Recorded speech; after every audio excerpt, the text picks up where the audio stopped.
जो मदन मित्रों बोल रहा है मिर्ज़ापुर 1, मिर्ज़ापुर 2, मिर्ज़ापुर 3 दिखाएंगे, उसे मैं चेतावनी देना चाहता हूँ। मिर्ज़ापुर उत्तर प्रदेश में पड़ता है।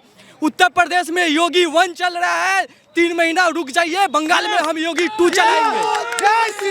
और ये मदन मित्रों मुंह का बाग है। उत्तर प्रदेश में बहुत बड़े बड़े डॉन थे जो आज जेल से निकलने से डर रहे हैं। कितना का इनकाउंटर हो गया वो देखे हैं। बंगाल में 3 महीना बाद मदन मित्रों बंगाल छोड़ के बांग्लादेश भाग जाएंगे, फिर बंगाल कभी आने का हिम्मत नहीं कर। हिंदुत्व का कोई नारा नहीं लगा सकते, हम लोगों को जेल कर दिया जाता है। स्वामी विवेकानंद जी बोले थे, आमी गोर भी तो आमी हिंदू।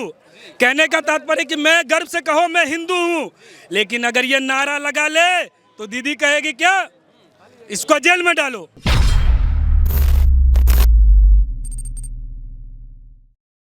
बंगाल में अभी सिर्फ तोषण की राजनीति चल रही है। आप जानते हैं उन्होंने एक प्राइवेट कंपनी को बिहार से बुला के लाया है जो 30 और 70 का कैलकुलेशन दिखा रहा है।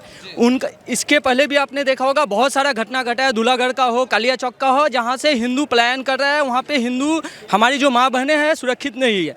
हिंदू महिला का धर्षण होता है, रेप होता है, और दीदी उनका रेट ठीक कर देती है। क्या ये अगर विवाहित है तो इनको अलग रेट मिलेगा, अगर अविवाहित है तो इनको अलग रेट मिलेगा। मैं बंगाल की जनता को बोलना चाहता हूं, जो हम लोग बांग्लादेश से भाग के जो बंगाल में आए थे, अगर 5 साल के लिए और ममता बनर्जी बंगाल में रहती है तो हमें यहां से भाग के झारखंड बिहार जाना होगा। यही मौका है, यही 2021 है जब हमें परिवर्तन करना पड़ेगा। बंगाल की जनता के लिए परिवर्तन करना पड़ेगा हमें। ममता बनर्जी ये पहला बार नहीं है। अभी श्री राम के नाम पे तोषण का राजनीति है। श्री राम के नाम से ममता बनर्जी को कोई प्रॉब्लम नहीं है। 30% वोट को खुश करने के लिए हमारी माँ सीता को, जो करोड़ों हिंदू महिला, हिंदू सनातन धर्म के आस्था का सवाल है, उस पर प्रश्न चिन्ह उठा रहा है।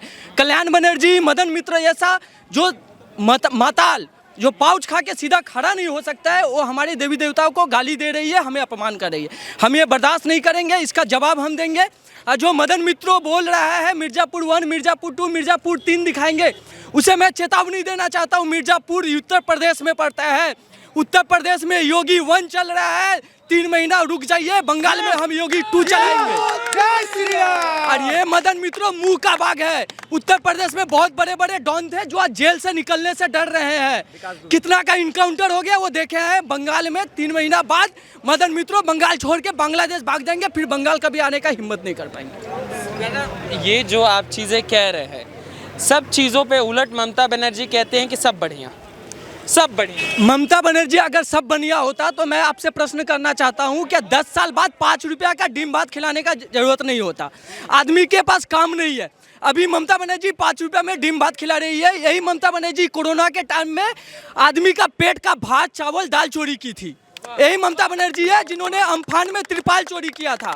और भारतीय जनता पार्टी के कर्मी जब लोगों के घर जाके राशन पहुंचाते थे तो भारतीय जनता पार्टी के कर्मी के ऊपर अत्याचार करती थी।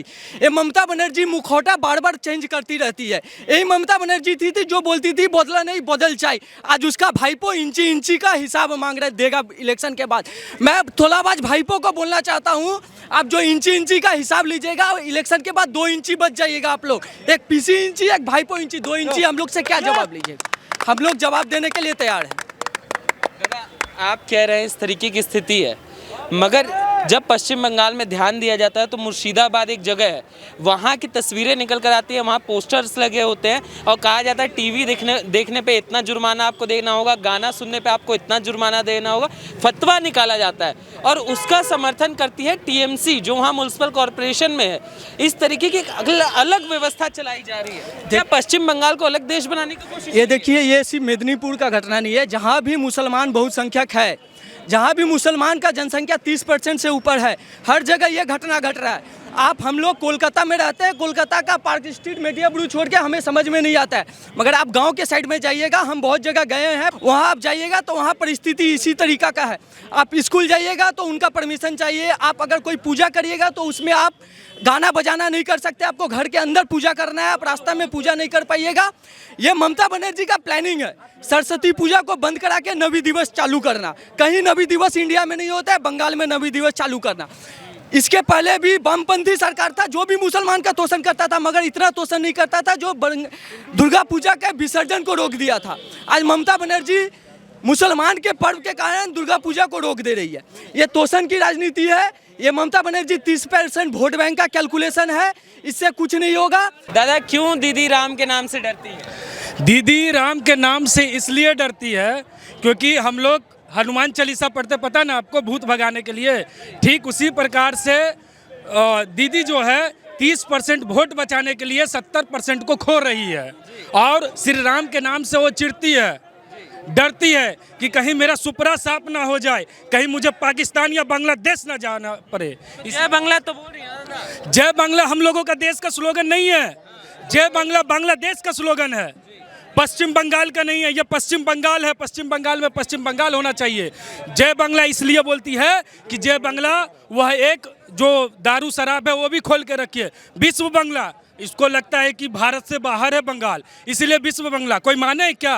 कोई अर्थ है? आप ही बताइए मुझे। इस प्रकार की नारा दीदी को शोभा नहीं देती है और वह मुख्यमंत्री पश्चिम बंगाल के नहीं अपितु वह मुख्यमंत्री सिर्फ वह तृणमूल के है और कहती है बांग्ला बांग्ला। ये स्लोगन बांग्लादेश की है, ये बांग्लादेश में चलेगा। इसलिए दीदी को 2021 में बांग्लादेश या पाकिस्तान का रास्ता खोजना होगा, भारत में और पश्चिम बंगाल में कोई जगह नहीं है।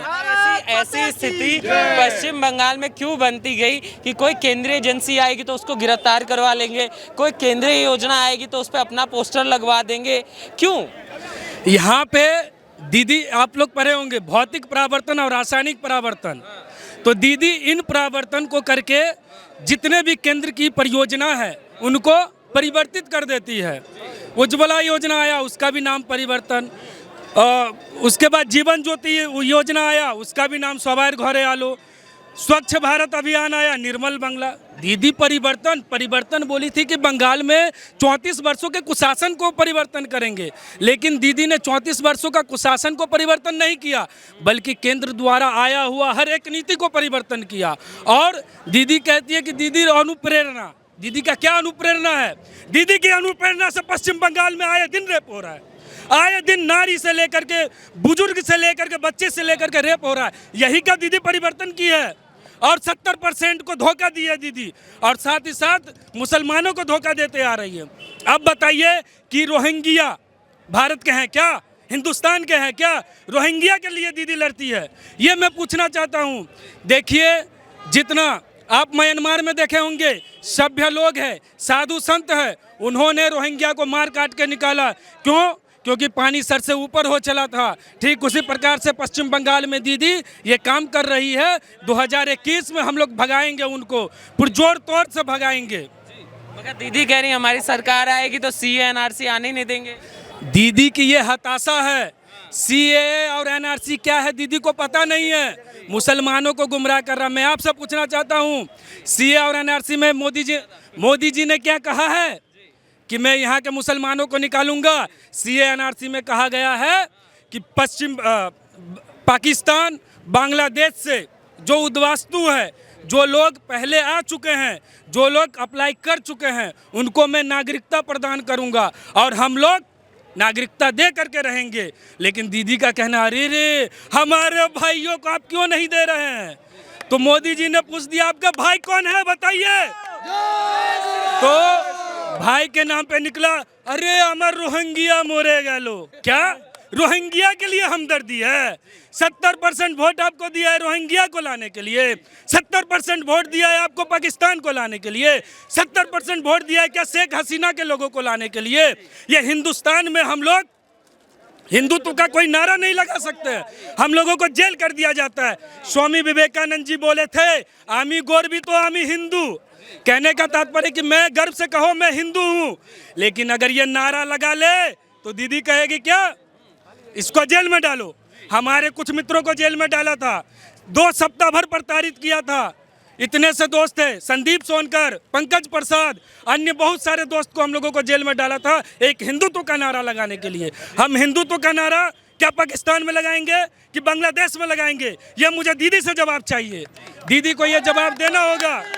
ये दोहरी नीति, दोहरी मापदंड दीदी का नहीं चलने वाला। ज्यादा प्यार है इतना बांग्लादेशियों से प्यार इसलिए है, देखिए पश्चिम बंगाल है, जब भारत का विभाजन हुआ, पाकिस्तान से लेकर के बांग्लादेश, और आपको भी पता होगा कि किस प्रकार से एक सीमा रेखा टानने का कोशिश किया गया था भारत के बीचों बीच, लेकिन यहाँ के हमारे महान ऋषियों ने उसको खंडित किया और पाकिस्तान को अलग किया और भारत हम लोगों का एकजुट रहा।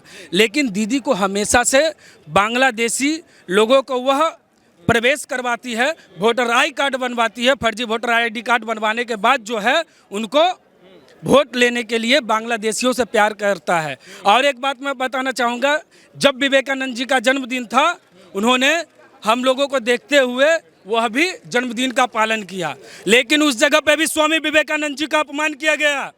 उस जगह भी कैसे अपमान किया गया?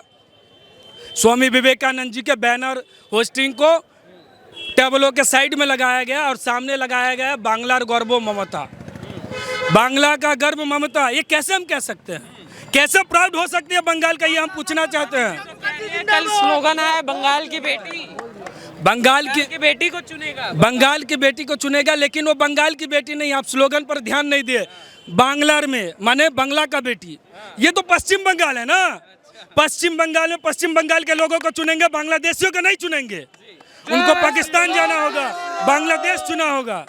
क्यों इस तरीके की स्थिति आ गई? जो तस्वीरें हम जम्मू कश्मीर में देखते थे कि बमबाजी हो रहा है, पत्थरबाजी हो रहा है, अब वो स्थिति दिखती है पश्चिम बंगाल में।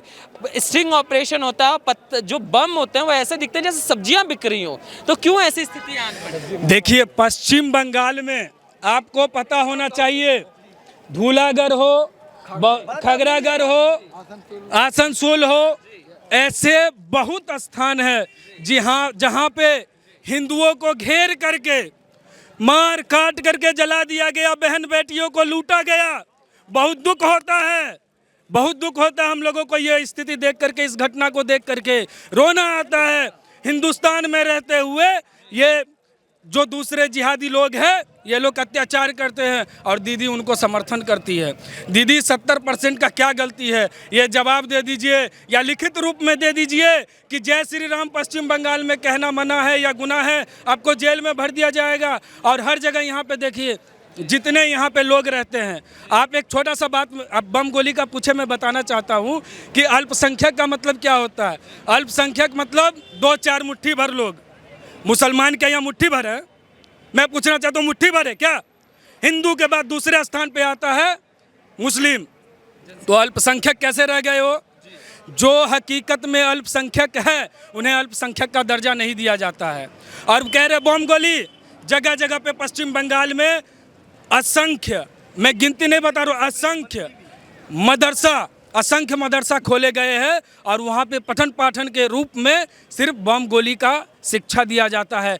लड़के लोग को भारत के खिलाफ, हिंदुस्तान के खिलाफ, हिंदुओं के खिलाफ भड़काया जाता है। और एक मंत्री भवानीपुर में रहता है, मदन मित्रा नाम है, मैं उनको चैलेंज देना चाहता हूँ। वह हिंदुओं के देवी देवताओं के साथ, हिंदुओं के आस्था के साथ वह खिलवाड़ करता है। मैं उनको चैलेंज देना चाहता हूँ कि मदन मित्रा, कान खोल करके सुन लो, सुधर जाओ। अगर हिंदुओं के प्रति आपने आपत्तिजनक बात कही तो आपको बहुत बुरा परिणाम संभालना पड़ेगा।